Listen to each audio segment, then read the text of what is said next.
Section 7.2 in our text talks about motor vehicle and property insurance. There's a lot of vocabulary in this section, so I'm going to cover some of it. Automobile liability insurance covers damage for bodily injury and property damage for which an insured person becomes legally responsible because of an auto accident. Collision coverage pays for damage to the insured's vehicle as a result of the accident. Medical payment coverage protects the insured and other occupants of the insured's vehicle against the cost of bodily injury. So these cover the people in your car. Comprehensive coverage will fix your vehicle minus any deductible and cover any damage not caused by an accident such as vandalism, theft, storm, or fire. So maybe your car gets hit by a shopping cart a little too hard, puts a dent in the side.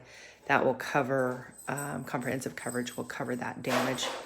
Sometimes it's less to pay for the damage to be fixed than it is to actually pay the deductible. So you want to be mindful of those things as you're making financial decisions. Uninsured motorist coverage is another term. It protects the insured and the insured's passengers against bodily and personal injuries, as well as property damage caused by another at-fault driver without liability insurance. So somebody else hits you, they don't have liability insurance. If you have uninsured motorist coverage, it covers their obligation in that instance because the person that's at fault is the one responsible to pay for the damages. An actuary is a person who works with the collection and interpretation of numerical data. They provide the tables for the insurance company that the insurance company uses to determine coverage amounts. So, liability insurance fixes the other person's car. Collision insurance fixes yours and pays for their medical. So you have to have liability coverage on your car. That's a state requirement in California. Other states have different laws. The other two things that are required when you purchase a car, if you get a loan on it, are collision coverage, which pays for the damage to the vehicle, and comprehensive coverage, which pays to have that vehicle fixed minus any damage, because your person that has given you the loan on your car doesn't want your damaged car back. They want the money. So that will cover that. So anyway, the liability insurance limits are stated in an abbreviated form like this table right here. The 1, 2, 3, 4 are the territories, but the liability covered and medical expense coverages are up here across the top.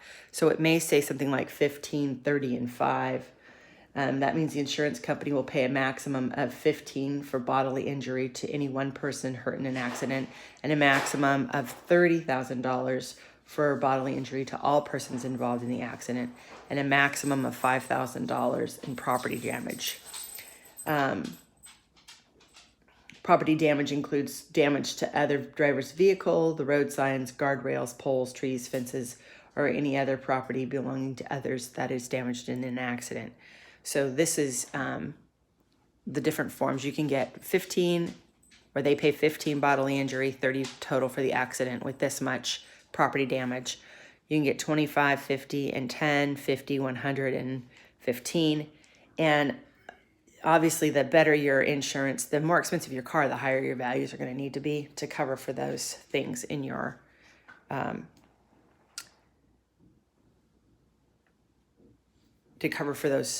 with your loan originator. So no-fault automobile insurance is another term. It is that insurance that your company pays for property or bodily injury no matter who's at fault. And so if somebody hits you that doesn't have insurance, that will fall in there. Okay, here we go. Example of what we do with this information. Martin, while driving, crashes into Lander's automobile, causing injuries to Landers and his passenger, Eileen. Following a lawsuit, a court awarded Landers $28,000 and Eileen $22,000 for personal bodily injury, and another $8,000 to Landers for the damage to his car. Martin has 20, 50, and 10 liability insurance. Now, just a reminder, this means $25,000 per person bodily injury, $50,000 per accident, and then $10,000 in property damage. We're supposed to determine how much Martin and his insurance company will have to pay. So looking at bodily injury, you have that Landers had $28,000 awarded for bodily injury. So I'm just going to put L there. Landers had 28,000. And then Eileen had 22,000. But Martin's insurance only covers 25,000. So they're only going to cover 25,000 of Landers' bill, but they're going to cover all of Eileen's because their total is only $47,000. So that's how much the insurance company will pay. But Martin's going to have to pay the other three from this. So he owes Landers $3,000 for bodily injury because his insurance isn't going to cover it. Then property damage, his insurance will cover up to 10. Landers owes $8,000. I'm sorry, Martin owes $8,000 to Lander for his car. That's property damage. So he's going to have to pay $8,000 to Landers. But since his insurance covers up to $10,000, this is all the insurance company.